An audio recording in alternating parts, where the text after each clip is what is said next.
कश्मीरी है।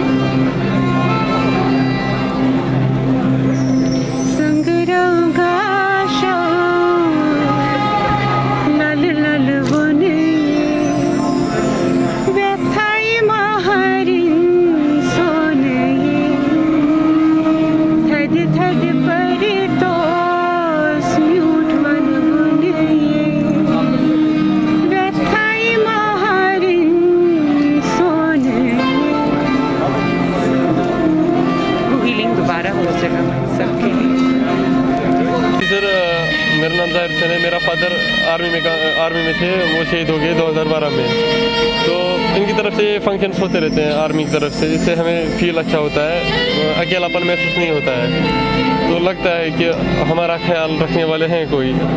तो ये फंक्शन फिर बुलाते हैं। आज गवर्नर साहब यहाँ आए हैं तो इन्होंने हमें बुलाया है। वेलफेयर ऑफिस, सैनिक वेलफेयर ऑफिस श्रीनगर की तरफ से हमें यहाँ बुलाया गया है। तो उन्होंने बोला यहाँ फंक्शन है और कोई प्रॉब्लम होगी तो आप शेयर कर सकते हैं, हम आपकी हेल्प कर सकते हैं। बड़ा प्रोग्राम रखा गया था, इसमें गवर्नर साहब आए थे केरला से और एलजी हमारे अपने सिन्हा साहब बैठे हुए थे। उन्होंने जो शहीदों को श्रद्धांजलि दी, ये हमारे कश्मीर के लोग हैं, जो हमारे अपने पुलिस पर्सनल्स हैं, हमारे आर्मी में काम करने वाले हैं, जो अपने देश के लिए हमेशा तैयार रहते हैं जान देने के लिए।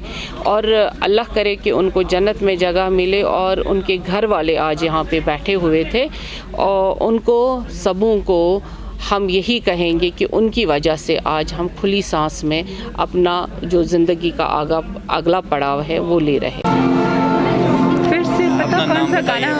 हाँ बताएं। मेरा नाम सावित्री अन्ना, मेजर सुशीला अन्ना की बड़ी सिस्टर हूँ। और ये गाना फिर गूंजेगा यहाँ पे, शायद यहाँ भूल गए होंगे लोग कि मेरी जन्मभूमि है ना, हम लोग स्कूल में गाया करते थे। सवाल आपका बहुत अच्छा है, मगर ये याद रखिए, आप ही ने कहा कि यहाँ मार्टर्स बहुत हैं और इस तरह के इवेंट जो होता है ये सिंबॉलिक इवेंट होता है। इसके अंदर ये एक एक्सपेरिमेंट के तौर पे हमने इस दफ़े किया है। मैं तो अगर आप मुझ पर छोड़ दीजिए तो मैं ऐसा इवेंट चाहूँगा कि बारामूला में, अनंतनाग में भी हो, एक जम्मू और रजौरी में भी हो, ताकि जम्मू और रजौरी के और उस तरफ के जो मार्टर्स हैं उनको भी ज़्यादातर लाया जाए। तो अब ये शुरुआत हुई है, अब लोग शायद उत्साह रहे हैं थोड़ा इसके एंथुजियाज़म के साथ। अब मेरे ख्याल में और कुछ ऐसे इवेंट्स के साथ और मार्टर्स को जो है इस तरह से रिस्पेक्ट दी जाएगी, यहाँ पर इस्तकबाल उनका किया जाएगा, क्योंकि अब तक तो नहीं हुआ था ये, अब पहला शुरुआत हुई है। तो अब आप इंतज़ार करिए, शायद और ज़्यादा होगा ही अब। सर लास्ट में overall what's your message to the local message? देखिए, सबसे बड़ी चीज़ यहाँ पर मैं समझता हूँ 2 साल में शांति बहुत आई है यहाँ। मैं हर वक्त ये कहता हूँ कि उम्मीदों पर दुनिया जीती है। कश्मीर में उम्मीद बनाना और उसके ऊपर अमल करना नहायत ज़रूरी है। अब आपने लेफ्टिनेंट गवर्नर साहब की, ऑनरेबल लेफ्टिनेंट गवर्नर साहब की तकरीर सुनी, उसमें उन्होंने कितना बताया आवाम के लिए, कितनी चीज़ें, कितने इनिशिएटिव्स हो रहे हैं यहाँ पर। मेरे ख्याल में इस तरह से कभी इस सिंसियरिटी के साथ जो है कभी भी किसी गवर्नर्स ने पहले या किसी चीफ मिनिस्टर ने पहले, किसी सरकार ने पहले यहाँ कभी इतने अनाउंसमेंट्स नहीं किए थे और साथ साथ एग्जीक्यूशन कर रहे हैं।